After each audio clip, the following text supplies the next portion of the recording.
Hi YouTube, it's me again. Um, it's been a minute.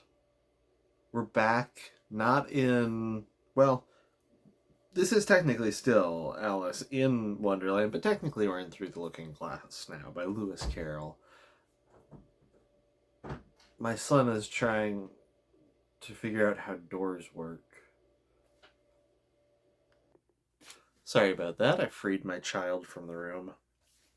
So yeah, we're reading Lewis Carroll's Through the Looking Glass, which is, from what little I've heard, still completely unglued.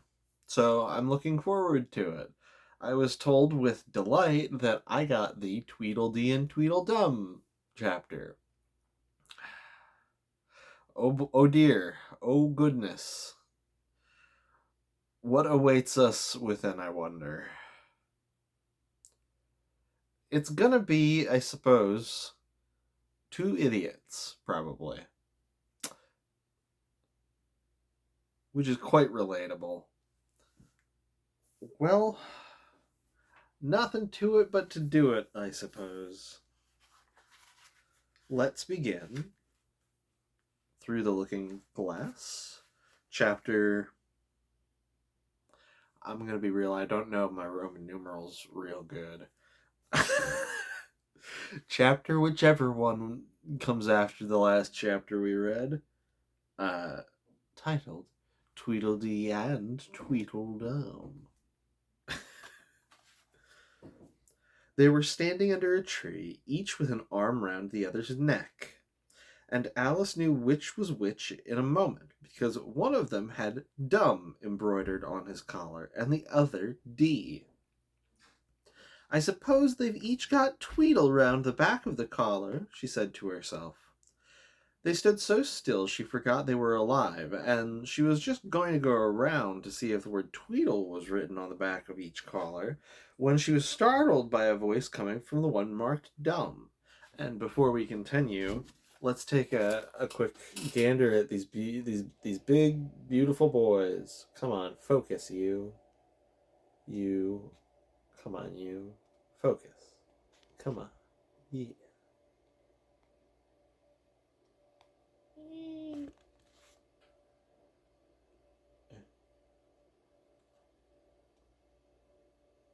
There they are.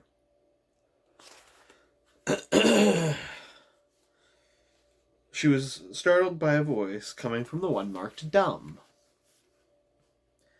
"If you think we're waxworks," he said, "you ought to pay, you know. Waxworks weren't made to be looked at for nothing, nohow." Contrariwise, contrariwise, added the one marked Dumb. "If you think we're alive, you ought to speak." "I'm sure I'm very sorry," was all Alice could say, for the words of the old song kept ringing through her head like the ticking of a clock, and she could hardly help from saying them out loud. Oh dear. It's a song. How does this keep happening to me? Is this a plot? Is this a ploy? Am I being bamboozled? Get in the comments if you think I'm being bamboozled in this singing.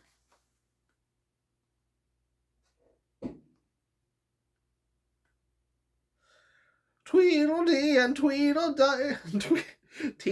Oh dear. Tweedledum and Tweedledee agreed to have a battle, for Tweedledum and Tweedledee had spoiled his nice new rattle. Just then flew down a monstrous crow as black as a tarbaro, which frightened both the heroes so they quite forgot their quarrel.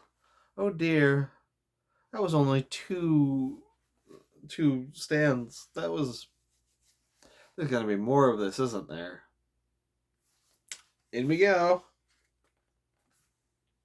"I know what you're thinking about," said Tweedledum, but it isn't so, nohow. Contrariwise," continued Tweedledee. "If it was so, it might be, and if it were so, it would be, but as it isn't, it ain't. That's logic." "I was thinking," Alice said politely, "which is the best way out of this wood? It's getting so dark. Will you tell me, please?"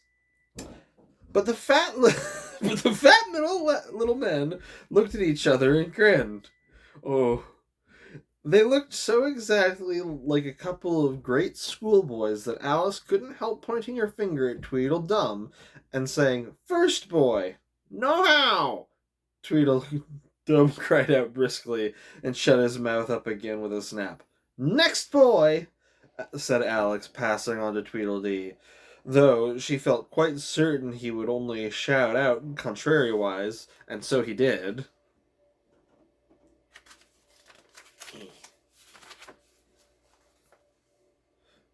"You've begun wrong," cried Tweedledum. "The first thing in a visit is to say, 'How do you do?' and shake hands." And here the two brothers gave each other a hug, and then held out two hands that were free to shake hands with her. Alice did not like shaking hands with either of them first, for fear of hurting the other one's feelings, so as the best way out of the difficulty she took hold of both hands at once. The next moment they were dancing round in a ring. This seemed quite natural, she remembered afterwards, and she was not even surprised to hear music playing. It seemed to come from the tree under which they were dancing, and it was done, as well as she could make it out, by the branches rubbing one another across like fiddles and fiddlesticks. "Lewis, what are you talking about? Why are you phrasing this like Alice is telling the story to you?" From the best that Alice could remember, the tree started to play itself like a violin after about the 5th or 6th mushroom. Dear goodness. Anyway. "But it certainly was funny," Alice said afterwards when she was telling her sister the history of all of this. "Ah, and so I have had the question answered for me in media res." We continue. "To find myself singing 'Here we go round the mulberry bush.' I don't know when I began it, but somehow I felt as if I'd been singing it for a long time." The other two dancers were fat and very soon out of breath. Four times round is enough for one dance," Tweedledum panted out, and they left off dancing as suddenly as they had begun. The music stopped at the same moment. They didn't let go of Alice's hands, and she stood looking at them for a minute. There was a rather awkward pause, as Alice didn't know how to begin a conversation with people she had just begun to dance with. It should never do to say, 'How do you do now?'" she said to herself. "We seem to have gotten a great deal beyond that somehow." "I hope you're not much tired," she said at last. "No how, and thank you very much for asking," said Tweedledum. "So much obliged," added Tweedledee. "You like poetry?" "Yes, pretty well. Some poetry," Alice said doubtfully. Would you tell me which road leads out of the wood?" "What shall I repeat to her?" said Tweedledee, looking round at Tweedledum with great solemn eyes, and not noticing Alice's question. "The walrus and the carpenter is the longest," Tweedledum replied, giving his brother an affectionate hug. Tweedledee began instantly. "The sun was shining—" Here Alice ventured to interrupt him. "If it's very long," she said, as politely as she could, "would you please tell me first which road—" Tweedledee smiled gently, and began again. "The sun was shining on the sea, shining with all his might. He did his very best to make the billows smooth and bright. And this was odd because it was the middle of the night. The moon was shining sulkily because she thought the sun had got no business to be there after the day was done. It's very rude of him," she said, "to come and spoil the fun. The sea was wet as wet could be, the sands were dry as dry. You could not see a cloud because no cloud was in the sky. No birds were flying overhead, there were no birds to fly. The walrus and the carpenter were walking close at hand. They wept like anything to see such quantities of sand. "If this were only cleared away," they said, "it would be grand." "If 7 maids with 7 mops swept it for half a year, do you suppose," the walrus said, "that they could get it clear?" "I doubt it," said the carpenter, and shed a bitter tear. "Oh, oysters, come and walk with us," the walrus did beseech. "A pleasant walk, a pleasant talk along the briny beach. We cannot do more than 4 to give a hand to each." The eldest oyster looked at him, but never a word he said. The eldest oyster winked his eye and shook his heavy head, meaning to say he did not choose to leave the oyster bed. But 4 young oysters hurried up, all eager for the treat. Their coats were brushed, their faces washed, their shoes were clean and neat, and this was odd because, you know, they hadn't any feet. The 4 other oysters followed them, and yet another 4, and thick and fast they came at last, and more and more and more, all hopping through the frothy waves and scrambling to the shore. The walrus and the carpenter walked on a mile or so, and then they rested on a rock conveniently low, and all the little oysters stood and waited in a row. "The time has come," the walrus said, "to talk of many things, of shoes and ships and sealing wax, of cabbages and kings." Pause in poetry. Behold. These are bad guys. They've got bad vibes. And why the sea was boiling hot, and whether pigs have wings. "But wait a bit," the oysters cried, "before we have our chat, for some of us are out of breath, and all of us are fat." "No hurry," said the carpenter. They thanked him much for that. "A loaf of bread," the walrus said, "is what we chiefly need. Pepper and vinegar besides are very good indeed. Now if you're ready, oysters dear, we can begin to feed." "But not on us," the oysters cried, turning a little blue. "After such kindness, that would be a dismal thing to do." "The night is fine," the walrus said. "Do you admire the view?" "It was so kind of you to come, and you are very nice." The carpenter said nothing but, "Cut us another slice. I wish you were not quite so deaf. I've had to ask you twice." "It seems a shame," the walrus said, "to play them such a trick, after we've brought them out so far, and made the trot so quick." The carpenter said nothing, but the butter spread too thick. "I weep for you," the walrus said. "I deeply sympathize." With sobs and tears he sorted out those of the largest size, holding his pocket handkerchief before his streaming eyes. "Oh, oysters," said the carpenter, "you've had a pleasant run. Shall we be trotting home again?" But answer came there none, and this was scarcely odd because they'd eaten everyone. Ah! That's scary. I like the walrus best. Alice. He was crying with grief after he killed and ate a bunch of children, Alice. He's a war criminal, Alice. He's an irredeemable monster. Anyway, because he was a little sorry for the poor oysters. Alice, no. Alice, that's not better. It's not better because the carpenter didn't have remorse. It's worse that the walrus had remorse and still did it. Oh dear. How horrifying. Anyway. Oh, hello. A figure in the window. Hark. Wait. The white balance is hiding you. It just looks like a void. I just had Alice likes war criminals. She's messed up. She's not normal. This kid's weird. Fun. Oh boy. I like the walrus best because he was a little sorry for the poor oysters. Alice. He ain't more than the carpenter, though, said Tweedledee.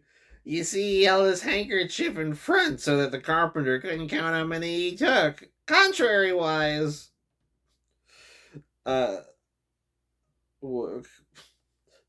was mean, Alice said indignantly. Then I like the carpenter best, if he didn't eat so many as the walrus. But he ate as many as he could get, said Tweedledum. This was a puzzler. After a pause, Alice began, well, they were both very unpleasant characters. Oh dear, you're so right, Alice. Here, she checked herself in some alarm at hearing something that sounded to her like the puffing of a large steam engine in the wood near them, though she feared it was more likely to be a wild beast. Are there any lions or tigers about here? It's only the Red King snoring, said Tweedledee. Come and look at him, the brothers cried, and they each took one of Alice's hands and led her up to where the king was sleeping. Isn't he a lovely sight? Alice couldn't say honestly that he was. He had a tall red nightcap on with a tassel, and he was lying crumpled into some sort of untidy heap and snoring loudly. Fit to snore his head off, Tweedledum remarked. I'm afraid he'll catch a cold with lying on the damp grass, Alice said, who was a very thoughtful little girl. He's dreaming now. And what do you think he's dreaming about? Said Tweedledee. Nobody can guess that, Alice said. Why, about you, Tweedledee exclaimed, clapping his hands triumphantly. And if he left off dreaming about you, where do you suppose you'd be? Where I am now, of course, said Alice. Not you, Tweedledee retorted contemptuously. You'd be nowhere. Why, you're only the sort of thing in his dream. If that there king was awake, added Tweedledum, you'd go out, bang, just like a candle. I shouldn't, Alex exclaimed indignantly. Besides, if I'm only a sort of thing in his dream, what are you? I should like to know. Ditto, said Tweedledee. Ditto, said Tweedledum. He shouted this so loud that Alice couldn't help saying, Hush, you'll be waking him. I'm afraid if you make so much noise. Well, it's no use your talking about waking him, said Tweedledum, when you're only one of the things in his dreams. You know very well you're not real. I am real, said Alice, and began to cry. They're just bullying a child. Bad men. You won't make yourself a bit realer by crying, Tweedledee remarked. There's nothing to cry about. Pause for beverage.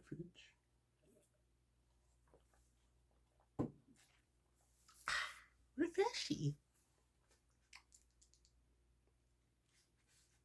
If I wasn't real, Alice said, half laughing through her tears. It all seemed so ridiculous. I shouldn't be able to cry. I hope you don't suppose those are real tears, Tweedledum interrupted in a tone of great contempt. I know they're talking nonsense, Alice said to herself, and it's foolish to cry about it. So she brushed away her tears and went on as cheerfully as she could.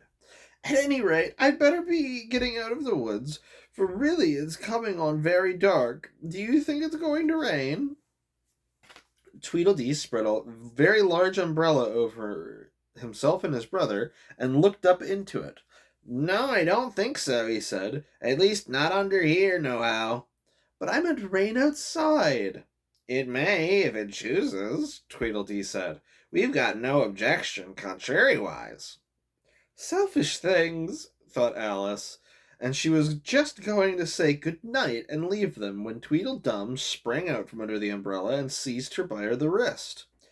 "Do you see that?" he said in a voice choking with passion, and his eyes grew large and yellow all in a moment. Oh dear. As he pointed a trembling finger at a small white thing lying under a tree. "It's only a rattle," Alice said, after careful examination of the little white thing. "Not a rattlesnake, you know," she added, hastily thinking that he was frightened.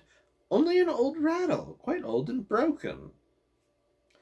"I know it was!" cried Tweedledum, beginning to stamp about wildly and tear his hair.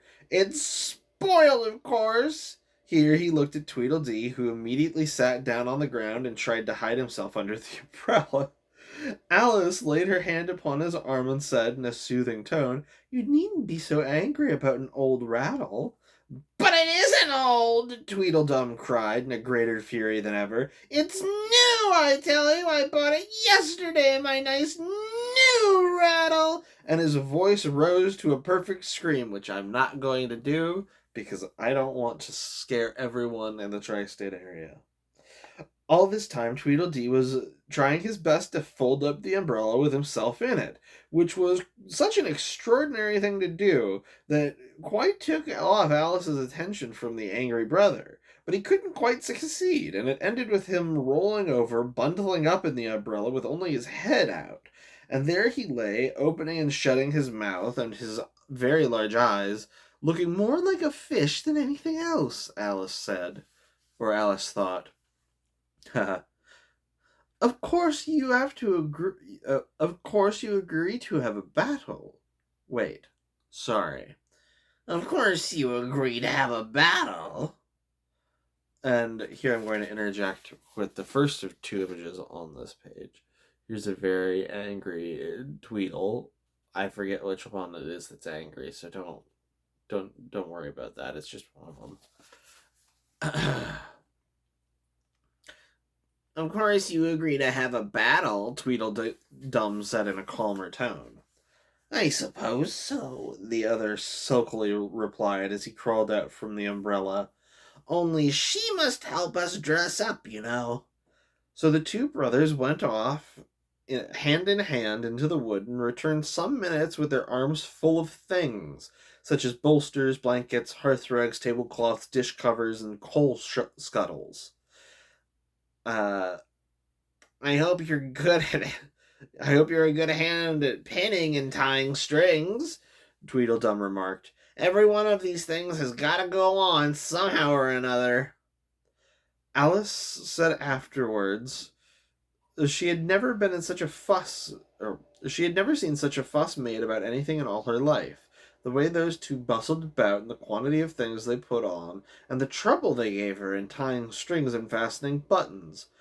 They'll be more like bundles of old cloths than anything else by the time they're ready, she said to herself as she arranged a bolster around the neck of Tweedledee. To keep his head from getting cut off, he said. You know, he said very gravely, it's one of the most... There we go.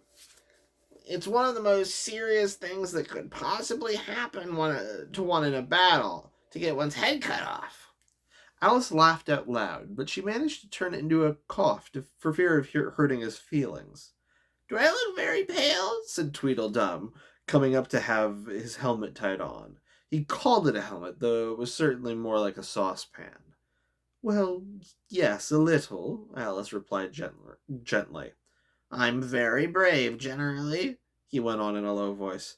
Only today I happen to have a headache. And I've got a toothache, said Tweedledee, who had overheard the remark. I'm far worse off than you. Then you'd better not fight today, Alice said, thinking of a good opportunity to make peace. We must have a bit of a fight, but I don't care about going on long, Tweedledum said. What time is it now? Tweedledee looked at his watch and said, 4:30. Let's fight till 6 and then have dinner, said Tweedledum. Very well, the other said, rather sadly, and she can watch us, only you'd better not come too close. I generally hit everything I can see, and when I get really excited, I hit everything within reach. Cried Tweedledum. Whether I can see it or not. Alice laughed. You must hit the trees pretty often, I should think, she said. Tweedledum looked around him and with a satisfied smile. I don't suppose, he said, there'll be a tree left standing forever so far around by the time we've finished. And all about a rattle, said Alice, still hoping to make them a little ashamed for fighting over such a trifle. I shouldn't have minded it so much, said Tweedledum, if it hadn't been a new one. I wish the monstrous crow would come, thought Alice. There's only one sword, you know, Tweedledee said to his brother. But you can have the umbrella. It's quite sharp. Only we must begin quick. It's getting dark soon. And darker, said Tweedledee. It was getting dark so suddenly that Alice thought there must be a thunderstorm coming on. What a thick black cloud that is, she said, and how fast it comes. Why, I do believe it's got wings. It's the crow! Tweedledum cried out in a shrill voice of alarm, and the two brothers took off their heels and were out of sight in a moment. Alice ran a little way into the wood and stopped under a large tree. It can never get at me here, she thought. It's far too large to squeeze itself among the trees, but I wish it wouldn't flap its wings so. It makes quite a hurricane in the wood. Here's somebody's shawls being blown away. And that is the end of the chapter Tweedledum and Tweedledee. What? Lewis.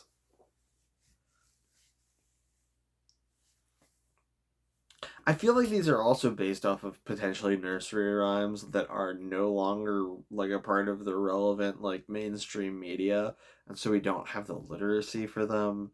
It's like I don't have any idea who Tweedledee and Tweedledum are besides being from Alice in Wonderland.